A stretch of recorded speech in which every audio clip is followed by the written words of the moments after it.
The door swung open without resistance. Kageyama stepped inside. They had taken everything. No furniture. Nothing but dust and the faint cold of an abandoned home. Only in the bedroom did something remain. The books were still there, kicked around lightly, scattered a little, but never truly disturbed. This room had been passed through quickly, he thought. There had probably been little to take to begin with. Of course. Books held no weight to people like this. He moved with deliberate calm, crouching down. One by one he lifted them, brushing away dirt, straightening what he could. Dozens, perhaps. He searched through each without hurry, hands steady, reading the titles, the margins, the wear of fingers across their edges. Buried in a loose pile of books that looked as if they had been dumped when a shelf was taken, he found it, a small mirror, shattered into pieces, but still held together by the cloth that had wrapped it. He set the mirror aside carefully, handling it as if it still lived. He kept going. The books told more than the walls ever could.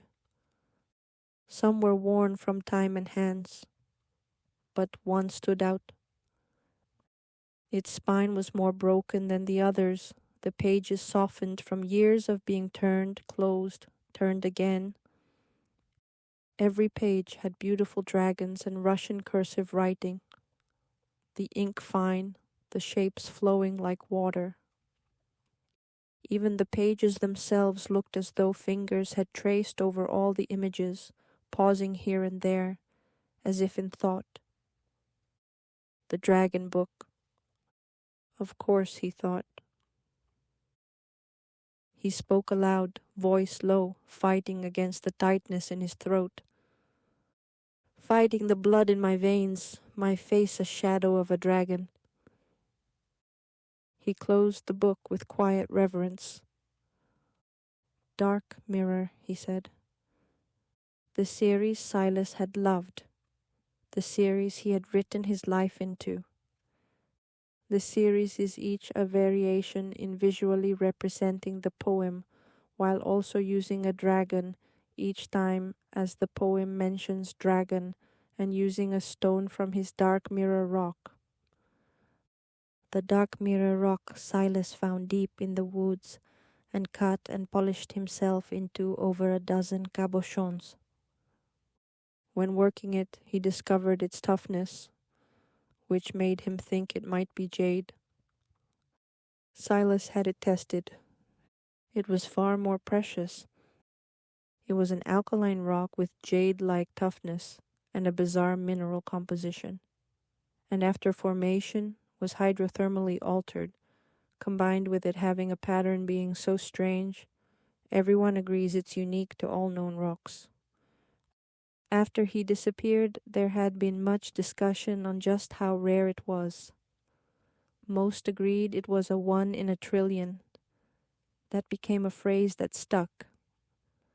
Others said one of the rarest rocks ever found. The kind of material only instinct could choose. The kind of life only instinct could carry. The broken mirror. The dragon worn thin by careful hands.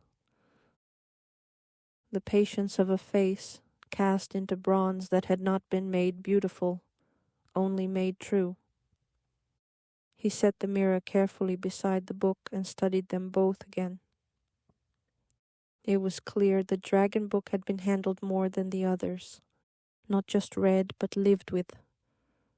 She must have loved dragons since she was young. Silas had loved them too, and she would have seen his dragons long before understanding him, seen them for what they were, recognized the fight, because it had always been inside her as well. She had understood his dragons not as symbols, but as something she had carried in herself all along. Not because she was told, because she had always known. He looked around the empty room. She had lived with almost nothing long before Silas ever found her. He closed his eyes for a moment, steadying the weight inside him. There was no need for proof, no need for witnesses. It had been written already, in blood and spirit, in the quiet battles they had both fought long before they ever found each other. He already knew. He rose to his feet, the broken mirror in one hand, the book in the other. He looked once more at the battered floor, the quiet ruin of what had been left behind. And in the calm weight of a man who understood too well, he said, "The only thing I needed to find was the only thing they had no use for." The glass fragments, wrapped carefully in their old cloth, felt as if they might disintegrate in his hands. The book was no better, the spine giving a soft sigh with every movement. Kageyama placed them both gently in the car, laying them as one would lay offerings, not secured, not restrained, but given space to breathe. Then he turned and walked,